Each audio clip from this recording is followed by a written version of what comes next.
Hi there, I'm Dave Elsey, aka Mischief, and this is the Conspiracy Cupboard.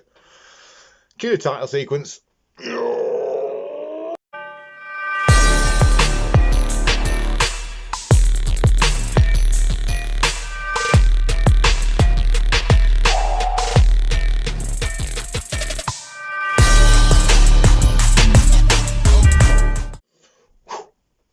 Hey, that's new, isn't it? Welcome everybody to the Conspiracy Cupboard. Today we are going to be covering the Orion correlation theory, a little bit more about the mystery of the Sphinx as well, and some other bits about ancient Egypt, following on basically from my Graham Hancock video. Now, if you didn't see the video before, I've done a little piece about Graham Hancock, just sort of an introduction to him, because if you've never heard of him before, he's the guy that's basically done the Netflix video right now, the series, on Netflix, called Ancient Apocalypse. Now, there's been a lot of controversy over this series that Netflix has done, and I would like to once again just applaud Netflix for actually putting this series out. If you haven't seen it, it's a series about a theory of an ancient civilization before what we have been told about in ancient archaeology. It's backed up by a fair amount of evidence that's now coming forward from places that we're going to be talking about in this episode. So a place like Göbekli Tepe, Gudum Padang, and obviously Egypt, the Giza Plateau, and the Sphinx. So let's delve into the Orion correlation theory then. So the Orion correlation theory was brought forward by Robert Baval, and it basically states that the Orion belt of Orion is mirrored in the complex of the Giza Plateau, with the Great Pyramid of Egypt, the Great Pyramid of Giza, and these three smaller pyramids to its side there, mirroring and locking in the sky above, which represents the belt of Orion. Now, Robert Baval has taken a lot of time over this theory, and it's still debated today. Most Egyptologists then, they will dismiss this theory straight out of hand. They dismiss most theories, to be fair, that place anything before what they state as 2,500 years ago for the Great Pyramid of Giza's construction, or anything around the Sphinx, or anything before that. So obviously that's 2,500 BC, so 4,000 years ago, roughly.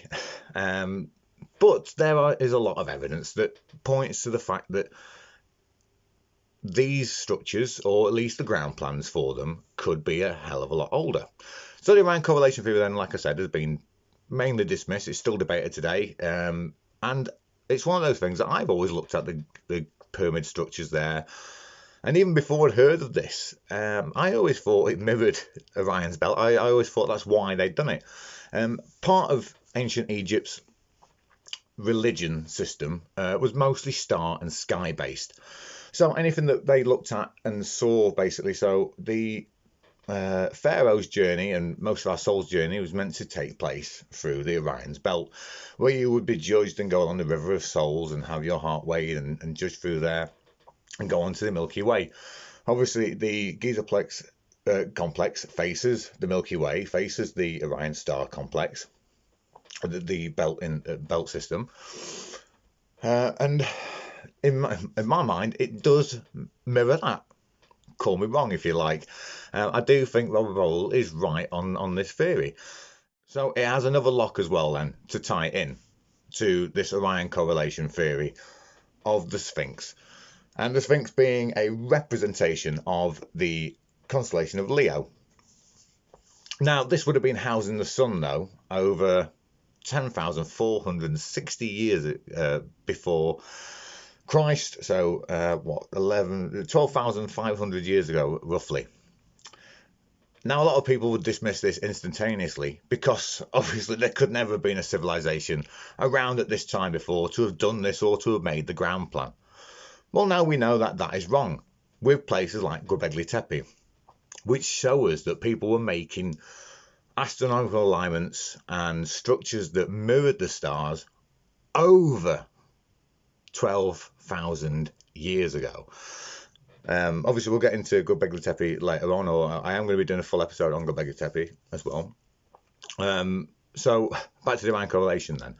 So it's locking in the three main pyramids at the Giza Plateau there to Orion's belt.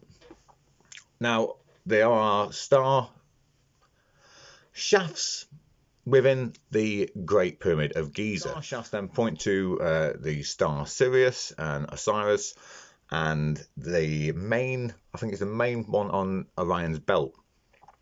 But as you take them back, so diverging slightly, but also within the topic, these all correlate because of astronomical alignments. Now, astronomical alignments, as you imagine, do change over time. We experience the equinoxes, so the time when the sun rises on the horizon. Now, the equinox markers change slightly over the course of millennia because the Earth has a wobble and a tilt within the tilt of its axis as it goes around the sun and flies through space. North and true north is always the same. Obviously, as you know, the northern star does change from Polaris to, I don't know what the next one is. I do apologise, I had it in my head. And this basically goes on through a precession. Now, the precession of the equinoxes ties in with the zodiac. Now, that is, I think it's 2,160 years in each house of the zodiac as we go through that precession. So the time that this would all line up to, you can judge by the precessions. Now, at the moment, we're in Pisces, I believe, which is next one is the Aquarius, which is the dawning of the age of Aquarius song, if you wondered where that came from. And last one was Aries, the time of the ram. So obviously during Christ's time, there wasn't, there was lots of images of rams, and people weren't afraid of making rams and structures. And it was because of these things like the equinoctial markers where things would change. So the house where the sun would be rising on the equinox would then change to Aquarius, to Leo, to Pisces, to these different ones as it goes through these equinoctial markers. So every 2,160 years, it then changes to a different house housing the sun. So if we take these back then, when Orion first locked in, and when the Sphinx locked itself in as well to these alignments, we can take it back to Taurus, to Leo, to Taurus, to Leo, meaning that the Sphinx obviously would have been a lion. And it's pretty convincing. That, I mean, it is a cat. No one can deny that. Yes, it's got a human head. But if you actually think, I've always wondered why the head of the Sphinx was so small. And if you take in weathering and precipitation over the rock and the fact that it's been rebuilt, and it's been actually listed as being rebuilt by the Egyptians as well, by themselves. I believe there's a small obelisk at the foot of the Sphinx which relates to a renewing of the Sphinx sometime during the reign of one of the pharaohs. I do apologize, I can't remember right now which one it was, but it basically states that there was a restoration work that went on at the Sphinx, not a building works. Now, if the Sphinx had been built during the time of the Egyptians, how much restoration would it have actually needed? So it points towards the fact that obviously the Sphinx must have been built a hell of a long time ago. Along with that, we have Robert Schock's argument about the Sphinx as well. Now, in a bit, I'm going to play you a video of Zahi awass having a debate with Graham Hancock. And when I say a debate, I mean he basically walks into the room before the debate starts and just starts gobbing off at him, having a go at him, telling him that he's a fraud, a liar, a charlatan. He's making all this evidence up. Basically that the debate has been closed, that everything is known about Egypt. Now, not everything is known about Egypt. Egypt is still a mystery. Half of the stuff's still buried under the bloody sand, for God's sake. And if it is right that a lot of the things were designed or built over 12,000 years ago, during the Ice Age or previous to the Ice Age, the time of the Younger Dryas would have wiped out quite a lot of things. And anyone around there building these, the Great Pyramids of Giza or any of the ground plan, would have had to leave. They've had to flee, find shelter from the cataclysm that was happening. Obviously, a lot of people would have died off. A lot of traditions would have gone, and you'd have had to rebuild your civilization again and pass on the knowledge to get to where we are.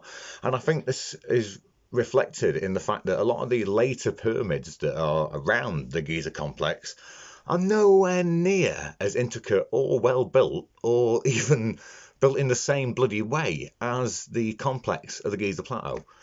They are a shambles compared to how these are built, and no one, not even now, can tell us how the Giza Plateau was put together, how the Great Pyramid of Giza was built, how the other pyramids around there were actually constructed. Most of the pyramids as well, which is where Robert Baval got the Orion correlation theory from, state why they were built, or they have depictions in them of the rituals or things that used to take place. And this is where he took this idea from, based obviously on the Egyptian religion, which as an Egyptologist you should take seriously. They built stuff to represent things in their religion or that were important to them. And obviously the Orion's belt, the journey to Orion was important to them, for their pharaohs, for their souls, for the journey on the river, taking you to the Milky Way. This is reflected as well in other religions around the world at the same time, or well, after or maybe before that. Similar religions in the Aztecs and the Incans and the Mayans all reflect the stars and Orion's belt and the Milky Way and the journey across it, and some kind of judgment therefore through your journey to your soul and possible reincarnation or moving on to the afterlife. So that I've always found that a bit odd. But yeah, the Orion correlation theory then was one of those where if you look at it, you just think, well, it's got to represent that, really. When you take into consideration the religion of Egypt, how important Orion was to them, and the way that they're set up, and the fact that if you do take it back to this time that links up with the Sphinx housing the sun in Leo, then it's a perfect match. Now you can argue with me that obviously taking it back that far takes it out of those Egyptians there, but there's no doubt that 2,500 years ago, or just before that, there was a massive construction complex going on. 2,500 BC. There was massive works going on around the Giza complex, and there was pyramids being built and lots of structures and renewing of things as well. And like I've mentioned there, the Sphinx was renewed. I mean, it has been renewed time and time again. So Robert Schock then also pointed out that around the Sphinx, not a lot of people know that the Sphinx is actually dug out of a trench. Originally, I'm assuming there must have been some kind of hill or protruding stone or something that marked where the sun rose, whether it's pure coincidence or it was set there, or it was just a perfect mound, and they noticed during their rituals that the sun was rising on this equinoctial marker on that particular day, and it was housing this Leo. Maybe the rock shape looked like a lion's head, and obviously in their mind they were going to create a lion sitting there staring at Leo housing the sun to link up with Orion housing the belt there. So it was carved away and dug out of a trench, which is where we get the body and the complex there, and this trench has been dug back. Now, the reason that Robert Schock is important is because he basically says that the trench around it has precipitation-induced weathering. So basically water from rainfall, not a flood, not any kind of cataclysm like that, but rainfall. And the only time that Egypt apparently had this kind of rainfall that could have done this precipitation was over 10,000 years ago. Somewhere in that time period when Egypt was a lot more habitable, wasn't as deserty or dry, and had a lot more rainfall, which would make sense then if it's that kind of weathering. And as you can see from some of the pictures I'll be putting up here, it looks like water-induced weathering. It looks like water's run down it, not sand. Sand would make it smoother on there, and it wouldn't have the valleys and gouges in there.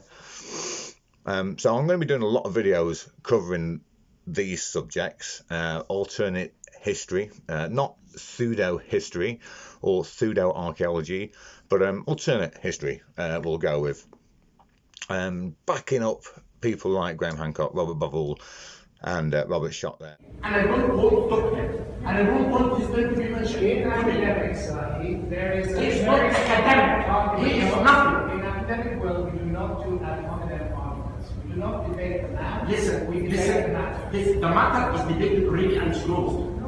It is debated closed. It's closed in Chicago by all Australians, by everyone. Then you don't want to hear anything. Exactly, I don't want to hear. I want to call. I want to let this man know to enter this country because he's a cook. It's not my own business. We should be able to. Please, I don't want to talk to you. Please, let me ask you. Why someone talk about a hearing of someone else? Why? Why is talking about a hearing that has been closed? Why have to open the theory again? The theory is not closed. It is closed. No, it's not. Everywhere. And I don't know why you talk about it. It's not. It's his fucking thing. Why do you talk about it? You have to present your own hearing, not to present the It thing. is not closed, Zahi. Okay, I closed it. And I am all presenting- academic world is closed it. I am presenting my own Okay, theory. I'm not going to attend this. I have written books with Mr. Butler. I'm not going to attend this. Even before a word is exchanged, one image, and Mr. Awass leaves the room. People like Zahi who block any kind of debate or enhancement on Egyptology or any other form of archaeology anywhere around the world.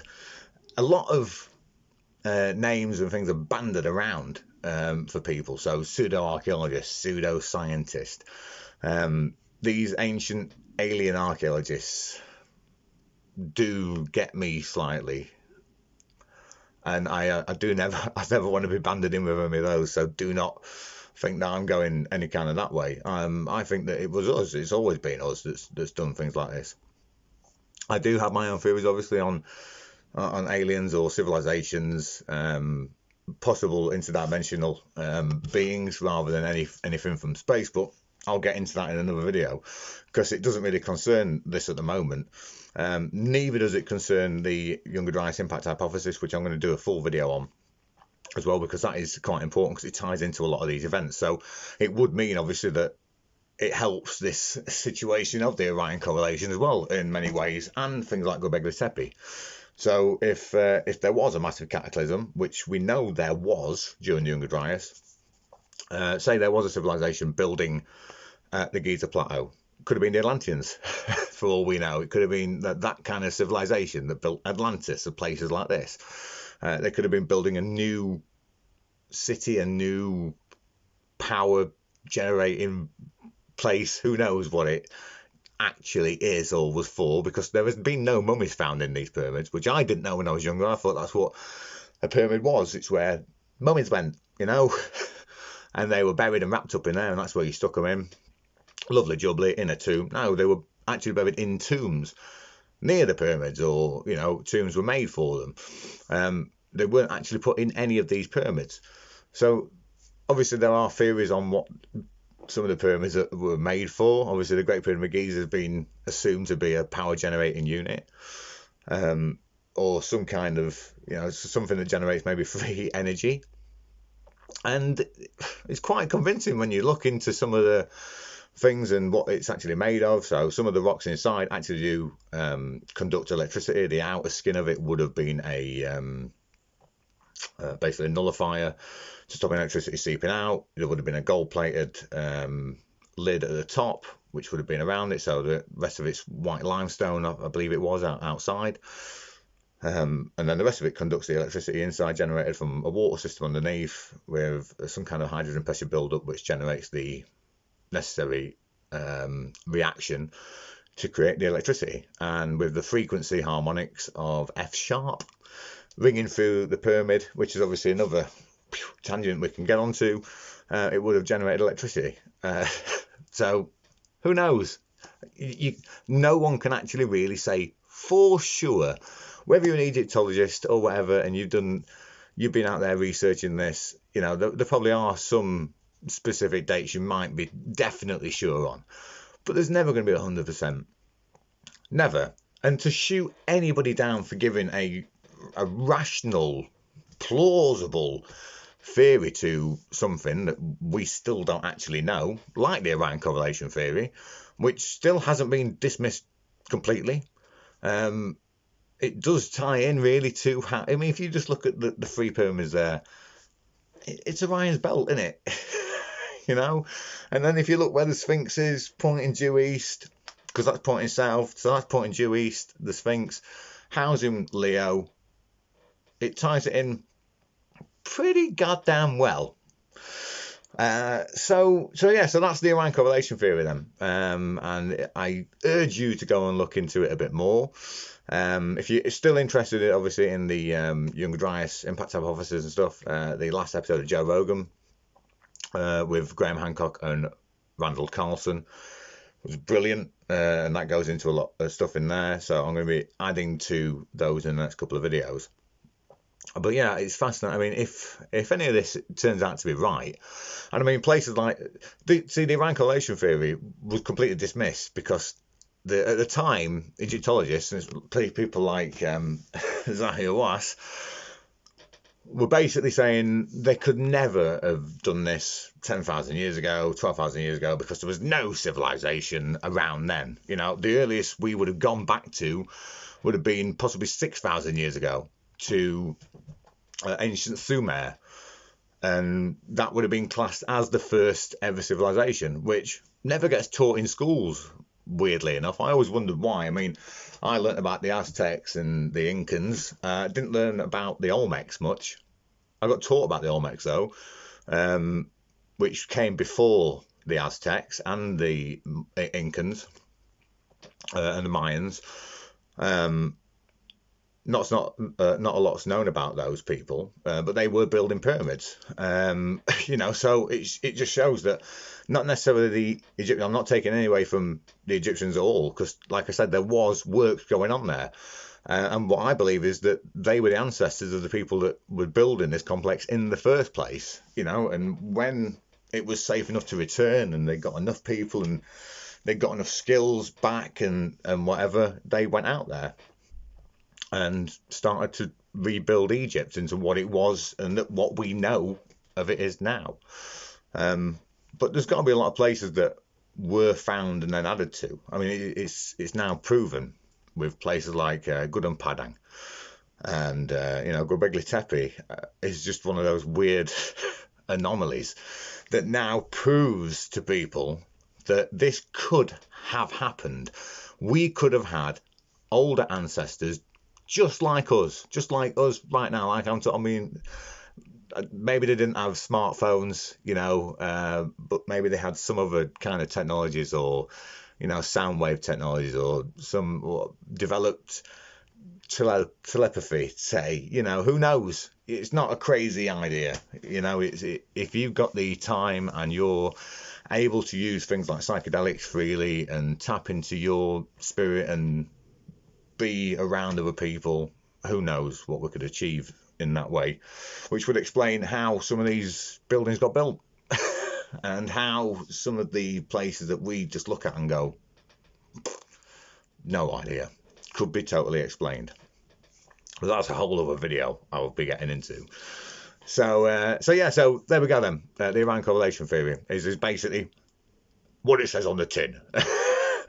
It's the correlation between Orion's belt and the three pyramids on the Giza Plateau, using the Sphinx to give that third lock there.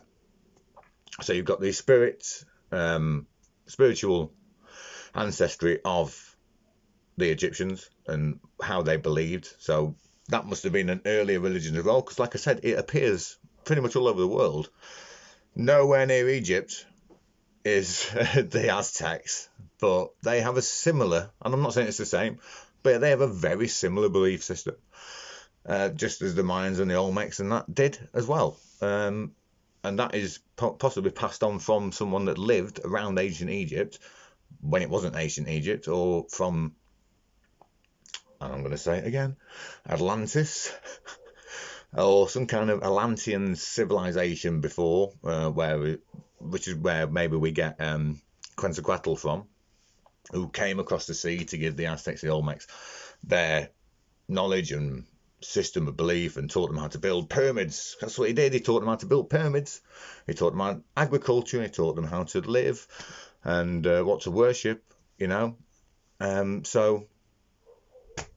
it's a fascinating old world, isn't it? So that's the bit on the Orion correlation theory then.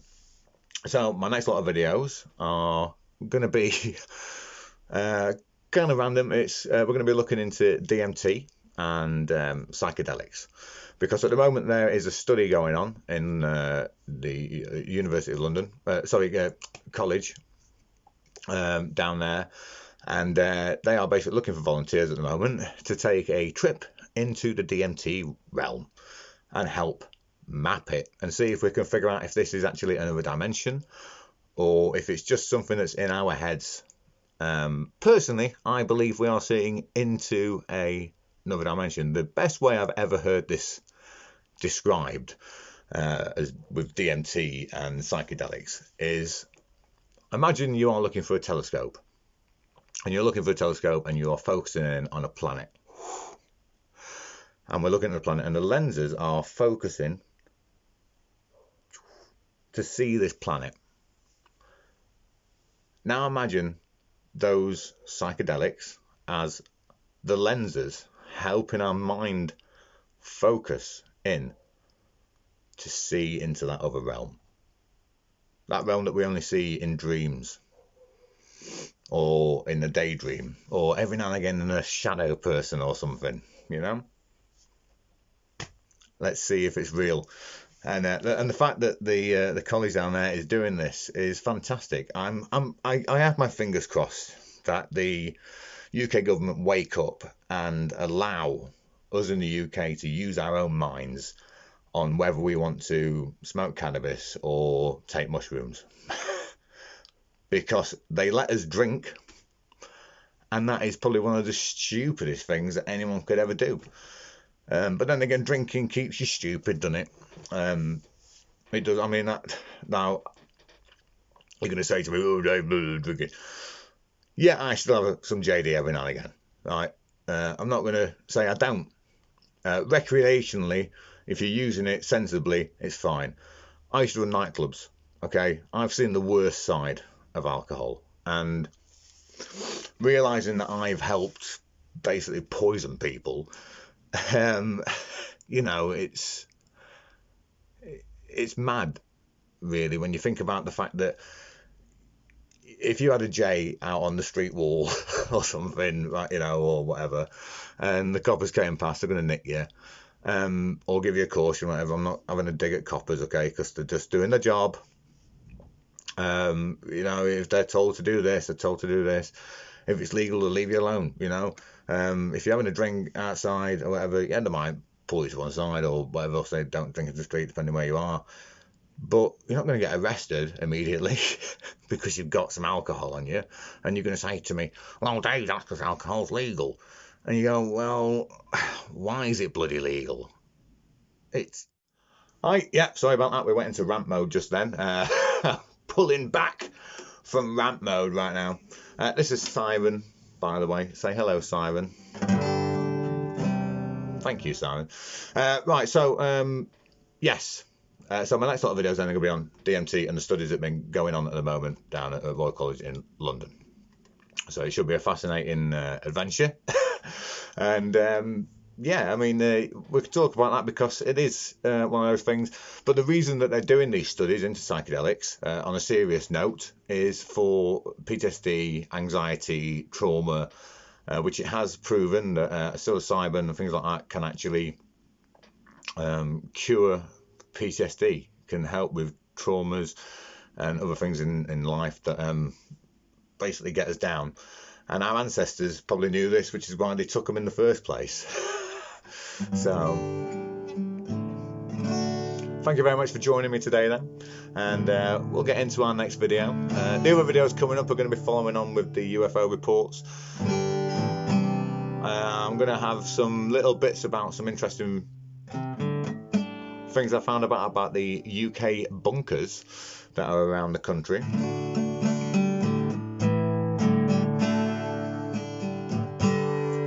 So I'll play you out with a nice gentle tune then, and hopefully we'll see you guys next time.